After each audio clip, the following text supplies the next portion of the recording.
My name is Laura Wolk, and I am a former student and mentee of Judge Amy Coney Barrett. In part because of her unwavering support, I am the first blind woman to serve as a law clerk on the Supreme Court of the United States. It is now my immense privilege to appear before you in support of Judge Barrett's nomination to that same great institution. You have heard over the past few days about Judge Barrett's judicial qualities, which are beyond reproach. But should you confirm Amy Barrett, the country will receive something far greater than simply an unparalleled legal mind. It will gain the service of one of the kindest individuals I have ever known. Her brilliance is matched only by her compassion, and her integrity is unassailable. I am not speaking in mere abstractions here. Rather, I have experienced these characteristics firsthand with life-changing results. Because I am completely blind, I rely heavily on assistive technology to compete on a level playing field with my sighted peers. Before arriving at Notre Dame Law School in 2013, I worked hard to ensure that the university would purchase backup copies of the technology I use. But upon arrival, I discovered that bureaucratic glitches left me without access to that technology. And on cue, my personal laptop immediately began to fail. Overnight, I found myself struggling to keep up in class, falling increasingly behind with each passing hour. I needed help, and I needed it fast.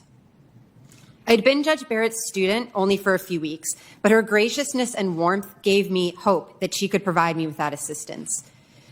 Even so, I maintained relatively low expectations. Based on my past experience, I assumed that Judge Barrett would simply direct me to the proper bureaucratic channels, which could still take weeks, if not longer, to navigate. But Judge Barrett did something altogether different. She silently listened with deep attention as I explained my situation, giving me the freedom to let down my guard and come apart. As a disabled person, I am accustomed to acting as if I have everything under control, when in reality, the world feels like it is spinning out from under me.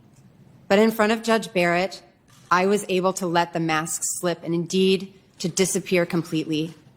I poured out all my concerns, not just about technology and my worries about failing classes, but all the burdens I currently carried as a disabled woman navigating a brand new environment. When I finished, Judge Barrett leaned forward and looked at me intently.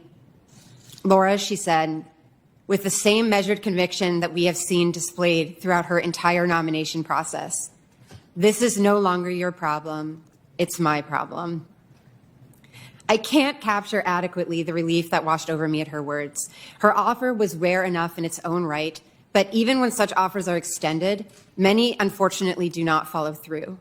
It's hard to trust an offer of assistance, no matter how desperately it is needed or earnestly it is given. Not so with Judge Barrett. Anyone who has interacted with her knows that she is a woman of her word. She means what she says, and she says what she means. When she promised to advocate for me, she commanded my trust. To this day, I do not know what Judge Barrett did to solve my problem, itself a testament to her humility. All I know is that the technology arrived promptly, which in turn allowed me to excel and to place me in a position that would eventually allow me to apply for a clerkship on the Supreme Court. This encounter was the first in which Judge Barrett demonstrated the depth of her generous spirit, but it was far from the last. She has remained a constant source of strength, encouragement, and solace as I have pursued professional and personal opportunities with no roadmap to guide me. Through her mentorship, she has given me a gift of immeasurable value, the ability to live an abundant life with the potential to break down barriers so that I can leave this world a better place than I found it. Though I am here today to share with you my story, the very best aspect of that story is that it is hardly unique. Those who have had the benefit of knowing Amy Coney Barrett understand that she possesses a boundless font of energy and a radical sense of love that she is ever ready to pour out upon those lucky enough to call her teacher, boss, family, and friend.